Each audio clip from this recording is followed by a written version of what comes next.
الحمد لله رب العالمين وبه أستعين وأصلي وأسلم على نبينا محمد وعلى آله وصحبه أجمعين أما بعد. Nous voici à la 8e leçon de notre étude du chapitre des ventes et des transactions financières. À travers les leçons précédentes, nous avons étudié les conditions de la vente, ses piliers et également les empêchements de la vente, ce qui peut empêcher l'effectivité de la vente. Nous avons parlé dans la leçon précédente de l'option dans la vente, du droit d'option dans la vente, ce qu'on appelle en arabe el-khiyar. Nous avons expliqué que l'option dans la vente est le droit de poursuivre ou non la vente, c'est-à-dire le droit de résilier la vente ou le droit de poursuivre celle-ci et de la rendre définitive. Nous avons expliqué que de ce point de vue, les ventes sont de deux types. Des ventes qui sont contraignantes, c'est-à-dire qu'on ne peut résilier, et des ventes qu'on peut résilier, qu'on appelle des ventes non contraignantes, un contrat non contraignant. Très bien, nous avons expliqué que le choix ou l'option dans la vente est de plusieurs types. J'en ai mentionné 7. Ils sont l'option de l'assise du contrat de vente, l'option conditionnée par les contractants, l'option de tromperie, l'option d'escroquerie, l'option de vice caché, l'option d'information du prix d'achat de l'objet de la vente et l'option de discorde sur le prix ou la marchandise. Très bien, dans la leçon du jour, nous allons détailler ces types d'options dans la vente. Premièrement, l'option de l'assise de la vente. Ceci est le premier type d'option. Pourquoi? Car il est directement lié au contrat de la vente ou plutôt au lieu du contrat de la vente. Qu'est-ce qu'on entend par l'option de l'assise de la vente? Il s'agit du droit de poursuivre ou de renoncer à la vente tant que les deux protagonistes sont ensemble dans le lieu où le contrat a été contracté, où la vente a été contractée. C'est ce qu'on appelle en arabe par khiyaru el-majlis, c'est-à-dire le choix lié à l'assise de la vente. Et ce qu'on veut par l'assise ici, c'est l'endroit où la vente a été contractée. Sachez que l'option de l'assise de la vente est légiférée chez la majorité des savants. Seule l'école malikite et certains hanafites rejettent ce type d'option. Et ce type d'option a été affirmé par la sunna du messager d'Allah alayhi salatu wassalam, dans plusieurs hadiths, dont certains sont rapportés dans les deux recueils de hadiths authentiques de l'imam al-Bukhari et de l'imam Muslim. Parmi ces hadiths, Abdullah ibn Omar rapporte que le messager d'Allah alayhi salatu wassalam a dit: quand deux hommes commercent, chacun d'eux a le choix tant qu'ils sont ensemble et ne se séparent pas. Sauf si l'un donne le choix à l'autre. Si l'un donne le choix à l'autre et qu'ils s'accordent sur cela, la vente devient obligatoire. Et s'ils se séparent après qu'ils aient contracté la vente et qu'aucun des deux n'a renoncé, la vente devient obligatoire. Regardez ici. Dans le sens du hadith, quand deux hommes commercent, c'est-à-dire un vendeur, un acheteur, chacun d'eux a le choix, le vendeur comme l'acheteur, tant qu'ils sont ensemble, c'est-à-dire tant qu'ils sont dans le lieu où ils ont contracté cette vente, et ne se séparent pas, c'est-à-dire que l'un ne quitte pas ce lieu, ou alors que les deux ne sortent pas de ce lieu, puis le deuxième part, sauf si l'un donne le choix à l'autre, et nous allons parler de cela. De ce hadith, l'immense majorité des savants voient que l'option de l'assise dans la vente est légiférée. Donc, un exemple pour l'option de l'assise. Zayd et Yassir sont ensemble dans le magasin. Zayd vend des livres. Yassir achète tel livre. Eh bien, tant que Yassir ne quitte pas le magasin, il a le choix de rendre ce livre et de récupérer son argent. De même que Zayd, à ce moment-là, tant qu'il est dans le magasin, a le droit également de reprendre son livre et de redonner l'argent à Yassir. C'est ce qu'on appelle l'option de l'assise de la vente. Très bien, pourquoi celle-ci est-elle légiférée? Eh bien, comme j'ai mentionné dans la leçon précédente, il est possible qu'une personne achète une chose sans trop réfléchir, sur un coup de tête, ou alors il se peut qu'une personne lui force un peu la main et que celle-ci ne sait pas dire non, puis, dans l'assise, après avoir réfléchi, elle se dit finalement ce n'est pas une bonne chose que j'achète cela ou que je vende cela, et elle revient en arrière, elle dit je veux annuler cette vente. Et ceci est un droit pour l'acheteur comme pour le vendeur, comme c'est mentionné dans le hadith de Abdullah ibn Omar radiyallahu anhu. Très bien, maintenant une question. Jusqu'à quel moment l'option de l'assise est valide? Eh bien, comme c'est mentionné dans le hadith, tant qu'ils sont ensemble et qu'ils ne se séparent pas. Donc, on va dire que l'option de l'assise est valide jusqu'à la séparation physique des deux parties sans intention de ruser pour annuler l'option ou par l'annulation du contrat. Donc ici, il y a deux choses qui vont décréter la fin de l'option de l'assise. La première, le moment où les deux protagonistes vont se séparer ou quitter l'endroit dans lequel ils sont. Mais attention, à condition qu'ils le quittent de bon gré et non pour ruser. Car il se peut qu'une personne, que le vendeur comme l'acheteur, sorte rapidement de la pièce en disant « tu n'as plus le choix, tu n'as plus l'option de la vente ». Pourquoi? Car je suis sorti de la pièce et khiyarul majlis, l'option de l'assise, n'est plus effective. Eh bien, ceci n'est pas correct, ceci n'est pas autorisé. Et deuxième chose qui va marquer la fin de l'option de l'assise, c'est l'annulation du contrat. C'est-à-dire si le vendeur ou l'acheteur reviennent sur le contrat, résilier le contrat, eh bien forcément, à partir de ce moment-là, le contrat est caduc et l'option de l'assise également est caduque. Sachez que l'option de l'assise peut être annulée par les deux protagonistes, par le vendeur ou l'acheteur. Il se peut qu'il contracte une vente et que le vendeur dise « je n'ai pas l'option de l'assise ». C'est-à-dire qu'il s'abstient de profiter de ce droit, car il est sûr de lui dans cette vente. Eh bien, sachez que dans ce cas, l'option de l'assise reste effective pour l'acheteur. Ou le contraire, l'acheteur qui refuse le droit de l'option de l'assise, eh bien celle-ci reste effective pour le vendeur. Ou alors il se peut que les deux parties, tout court, annulent cette option et disent « nous n'avons pas l'option de l'assise dans cette vente ». Eh bien à partir de ce moment-là, s'ils contractent la vente est contraignante. Très bien. Donc on comprend de cela que lorsque le vendeur ou l'acheteur achète et que les deux ne se séparent pas, la vente reste non contraignante.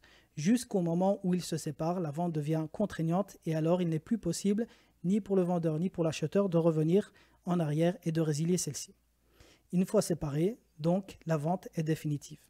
Très bien. Maintenant, une question importante. On a parlé ici d'assises. Mais qu'en est-il des ventes qui sont contractées soit par téléphone, soit par Internet, soit par courrier?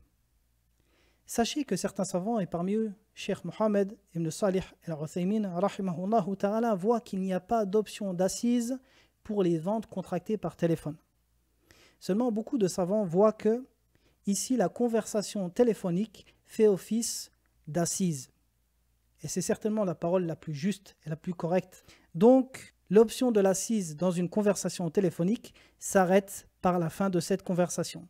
De même que l'option d'assise sur un site internet s'arrêtera par le moment où, par exemple, cette fenêtre va s'ouvrir, êtes-vous sûr? Et au moment où vous cliquez, la vente devient contraignante.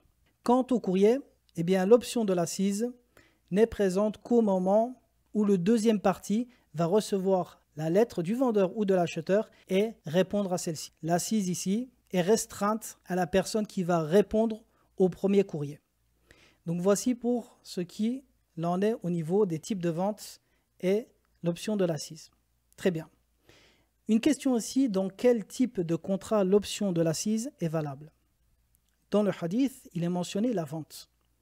Mais sachez que le droit d'option de l'assise est valable en vérité dans tout contrat contraignant comme la vente, la location, le change et encore d'autres contrats.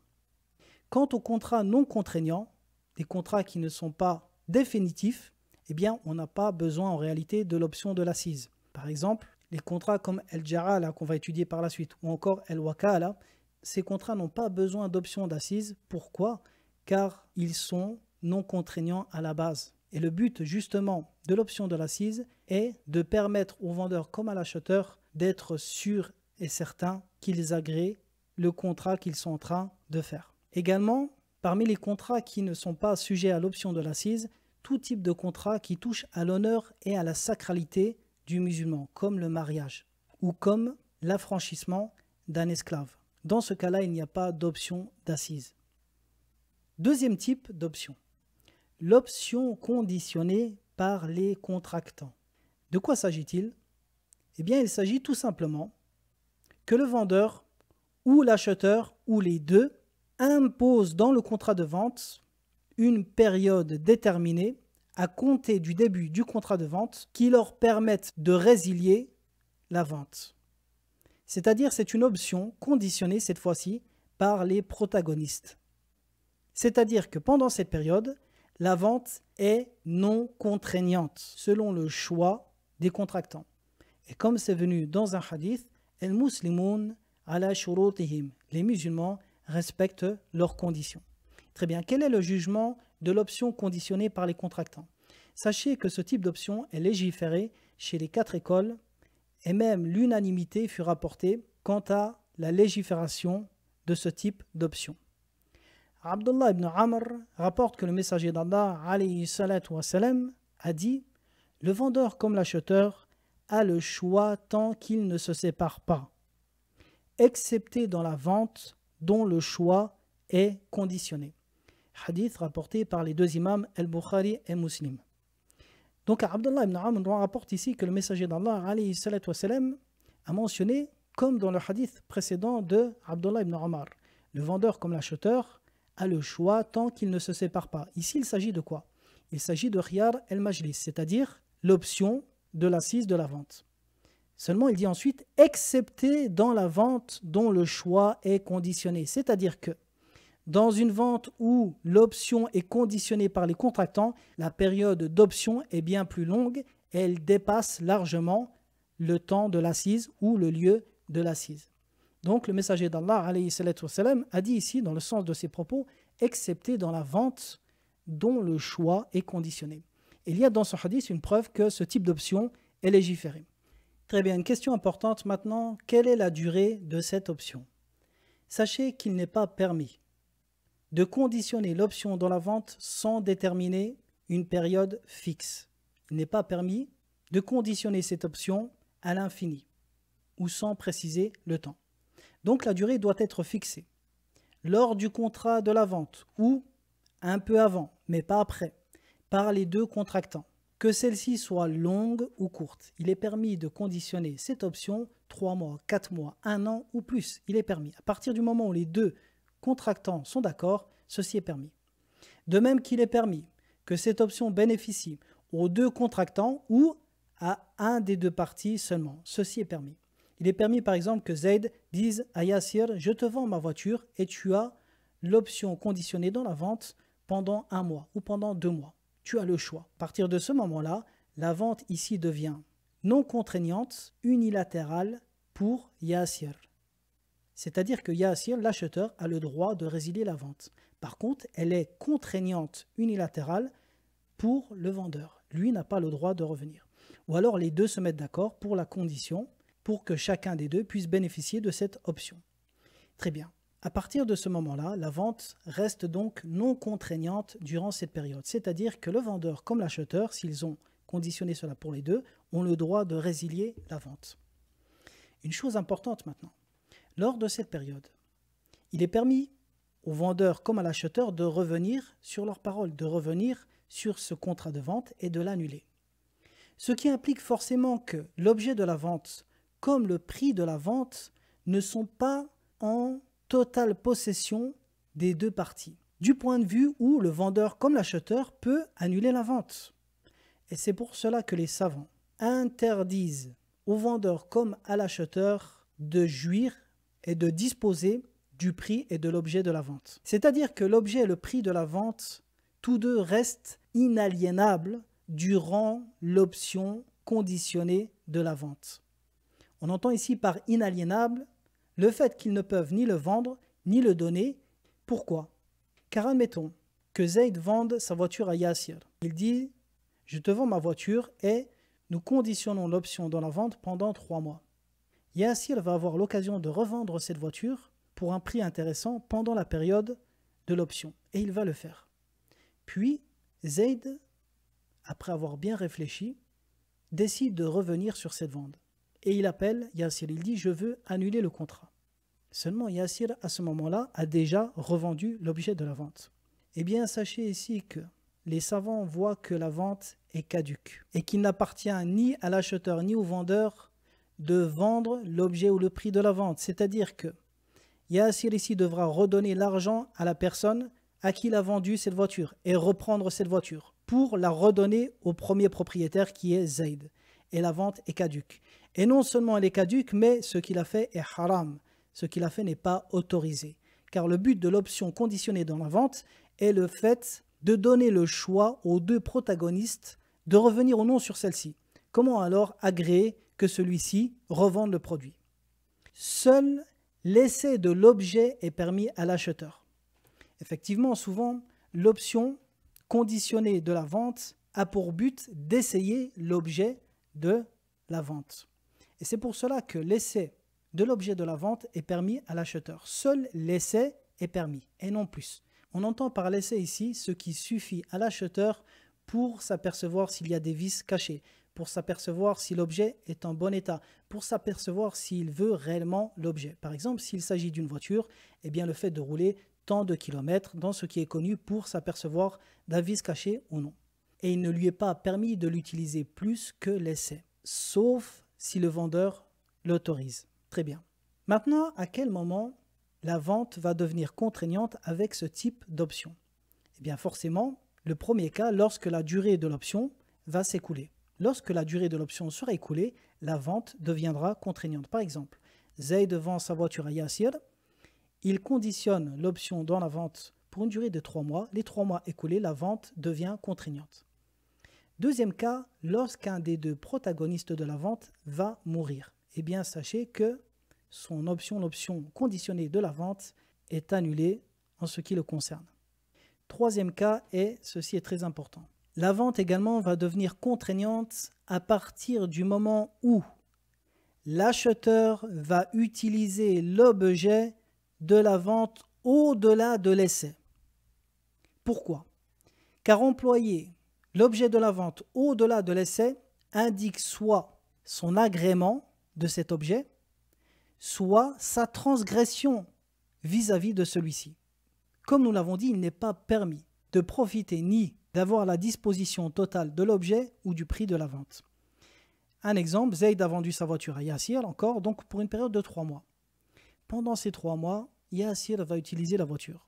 Eh bien, sachez qu'à partir de ce moment-là, dès qu'il a utilisé la voiture au-delà de l'essai, son droit d'option est annulé et la vente est contraignante en ce qui le concerne. Ceci nous emmène sur une question importante. À qui appartient le profit tiré de l'objet de la vente durant l'option? Attention, ici on ne parle pas d'utiliser l'objet de la vente. Mais il y a certaines choses, par exemple, comme un animal qui a du lait, par exemple un mouton ou une chamelle, que l'on peut traire. Ce profit, ce lait qui va arriver pendant cette période d'option, à qui appartient-il réellement? Ou un autre exemple, Zayd a acheté un esclave à Yassir. Cet esclave, pendant toute la période de l'option, va amasser de l'argent avec divers travaux à droite et à gauche. Eh bien, cet argent que l'esclave a gagné à ce moment-là, à qui appartient-il? Est-ce qu'il appartient au vendeur ou à l'acheteur?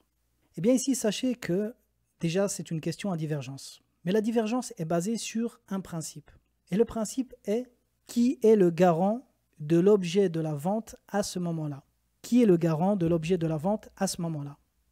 Les savants de l'école malikite voient que le garant de l'objet de la vente à ce moment-là, pendant la période où la vente est non contraignante, c'est-à-dire pendant la période de l'option, la garantie incombe au vendeur.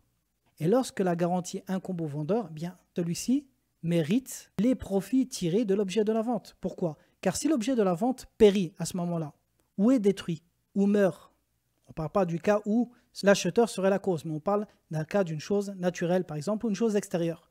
Eh bien, qui perd son argent dans ce cas-là? C'est le vendeur. Puisque la vente n'est toujours pas définitive, elle n'est pas contraignante, à ce moment-là, le vendeur est garant. Donc, vu qu'il est garant de cette marchandise, à lui appartient les profits. Seulement, l'avis de l'école Al-Hanbali voit le contraire. Et il se base sur le hadith de Aïcha, où le prophète alayhi salatu wa salam dit « Le profit a pour cause la garantie ». En arabe, on dit « El-kharaju bid-daman ». El-kharaju bid-daman, littéralement, le profit par la garantie. C'est-à-dire, le profit a pour cause la garantie. À partir du moment où il y a un profit et une garantie sur cette chose, eh bien, celui à qui revient le profit, c'est la personne qui en est garant. Pourquoi? Car comme il peut perdre de l'argent par la garantie, eh bien à lui d'en gagner par le profit. Et c'est pour cela que l'avis de l'école hanbalite voit que tout profit, comme par exemple le lait, va arriver dans cette période, ou ce que l'esclave va gagner pendant cette période, ceci revient à l'acheteur. Pourquoi? Car c'est lui qui est garant si la chose périt pendant la période de l'option. Donc c'est un sujet à divergence. Il existe encore d'autres avis chez les Shafi'ites et chez les Hanafites. J'ai cité ici les deux écoles, Hanbali et Malikite. Pourquoi? Car la majorité d'entre nous sont principalement de ces deux écoles. Mais voilà, en résumé, la divergence sur cette question. Donc, pour simplifier, tant que la vente n'est pas contraignante, durant la durée de l'option, le vendeur comme l'acheteur ont le droit de revenir sur celle-ci et de la résilier. De même qu'ils n'ont pas le droit de jouir et de disposer de l'objet du prix de la vente. Seul l'acheteur a le droit à l'essai. Quant à la garantie, elle incombe à l'acheteur, ce qui implique également qu'il a le droit de tirer profit de ce que l'objet de vente va produire. Par exemple, comme le lait, comme la laine du mouton, comme ce que l'esclave va gagner, et ainsi de suite. Troisième type d'option, l'option de tromperie dans le prix. L'option de tromperie dans le prix. Qu'est-ce qu'on entend par là? Alors, il s'agit ici de l'option en cas de tromperie sur le prix de la vente, c'est-à-dire que le prix est trop élevé par rapport au prix du marché, à condition que l'acheteur l'ignore. Car il se peut très bien que l'acheteur, par bonté et générosité, sache que le prix est bien trop élevé, mais veuille faire plaisir au vendeur et donne plus. Là, on parle du cas où la personne, l'acheteur, ignore cela. Par exemple, au lieu d'acheter ce livre 50 rials, il va l'acheter 200 rials. Ça, c'est ce qu'on appelle l'option de tromperie dans la vente. Très bien, quel est le jugement de ce type d'option? Ce type d'option est légiféré chez la majorité des savants. Même si, attention, on parle du type d'option ici. Quant à la tromperie en elle-même, elle est interdite par l'unanimité des savants. Le messager d'Allah, alayhi salatu wassalam, a dit dans un hadith rapporté par Abu Huraira, « Quiconque triche ne fait pas partie des miens. » Quiconque triche ne fait pas partie des miens, rapporté par Muslim. Et sachez que beaucoup de savants voient que les expressions du genre « ne fait pas partie des miens » rentrent dans les grands péchés. N'est pas sur notre sunna, ne fait pas partie des miens, n'est pas des miens, n'est pas des nôtres. Toutes ces expressions rentrent également dans les grands péchés et ceci est l'avis de beaucoup de nos savants. Très bien, comment confirmer que le prix est trop élevé par rapport au prix du marché? Alors sachez que les savants ont divergé sur cela. Certains ont voulu mettre des normes pour pouvoir évaluer si le prix est trop élevé ou non, en disant par exemple lorsqu'il dépasse 2/3 du prix, ou 1/5, ou la moitié, ou 1/10. Seulement, il existe ici une règle qui est simple, qui stipule que lorsque la législation n'a pas défini et décrété une chose, nous revenons aux mœurs et aux habitudes des gens. C'est-à-dire que dans ce cas, nous regardons dans les mœurs et les coutumes de ce pays, qu'est-ce qui est considéré comme trop élevé par rapport au prix du marché, si c'est plus de la moitié par exemple. Il va vendre cette voiture qui coûte à la base 10 000 €. Il va la revendre 12 000 €. Chez la majorité des gens, ils vont trouver que ceci est un peu cher, mais que ce n'est pas excessif. Car pour qu'il y ait ce type d'option, il faut que le prix soit vraiment élevé par rapport au prix du marché, dans le sens où ceci n'est pas normal. Les prix ne sont jamais fixes. Personne ne vend jamais au même prix. C'est pour cela qu'il y a toujours une marge. Et il n'y a pas de mal dans cela. Ce qu'on veut ici par que le prix soit trop élevé, c'est-à-dire qu'il soit inhabituel. Alors admettons que dans ce pays, en France, admettons, lorsque cette voiture est vendue 15 000 €, ceci sort de ce qui est habituel. Ceci est considéré comme une tromperie, une duperie. Eh bien, dans ce cas, ce type d'option est valide. Alors, comment confirmer si le prix est trop élevé ou non? Nous revenons aux habitudes des gens et de ce pays. Et si jamais il y a discorde entre le vendeur et l'acheteur à ce moment-là, il faut revenir aux commerçants qui ont l'expérience dans les prix de ce type de marchandises. Parmi les types de tromperie conférant le droit d'option, nous pouvons mentionner un najash, comme nous l'avons mentionné précédemment. On avait expliqué qu'un najash, c'est la complicité du vendeur avec un tierce afin de simuler de l'intérêt pour l'objet de la vente. Dans un najash, ce type d'option est présent. Pourquoi? Car le but est de faire augmenter le prix de la vente. Également, on peut mentionner la vente contractée par celui qui ne sait pas négocier. C'est ce qu'on appelle bay'u el-mustarsil. c'est-à-dire une personne qui est faible dans l'achat et dans la négociation. Il suit souvent l'avis et la proposition de l'acheteur ou du vendeur en face de lui. Il est quasiment incapable de négocier. Et bien dans ce cas-là également, cette personne a le choix chez les savants Hanbali. Et troisièmement, on peut mentionner acheter aux marchands à l'extérieur de la ville avant qu'ils ne gagnent le marché. Pourquoi? Lorsque les marchands se dirigeaient vers les villes, certaines personnes allaient à leur rencontre dans les déserts à l'extérieur de la ville avant qu'ils n'arrivent au marché. Pourquoi? Afin d'acheter la marchandise moins chère. Pourquoi? Car une fois arrivés dans le marché, eh bien ces marchands peuvent demander aux autres marchands quel est le prix de telle ou telle marchandise et s'aligner sur le prix du marché. Eh bien le but ici de ces personnes était justement de profiter de l'ignorance du marchand afin de tirer cette marchandise à bas prix. Eh bien dans ce cas-là, il est permis également au vendeur d'annuler cette vente. Il a le droit d'option dans celle-ci. Pourquoi? Car il s'est fait duper sur le prix de la vente. Et c'est pour cela que ce type d'option, l'option de tromperie par rapport au prix, est valable lorsque le prix est trop élevé ou trop bas. De même que celle-ci est valable pour le vendeur comme pour l'acheteur. Si une personne, admettons, ignore la valeur d'une marchandise en sa possession, puis Zayd, parmi les gens, vient l'acheter à moitié prix, eh bien sachez que ce vendeur a le droit d'option de tromperie dans la vente et il a le droit de reprendre son produit auprès de Zayd de gré ou de force. Zayd n'a pas le choix car la vente, dans ce cas-là, redevient non contraignante après qu'elle fut contraignante.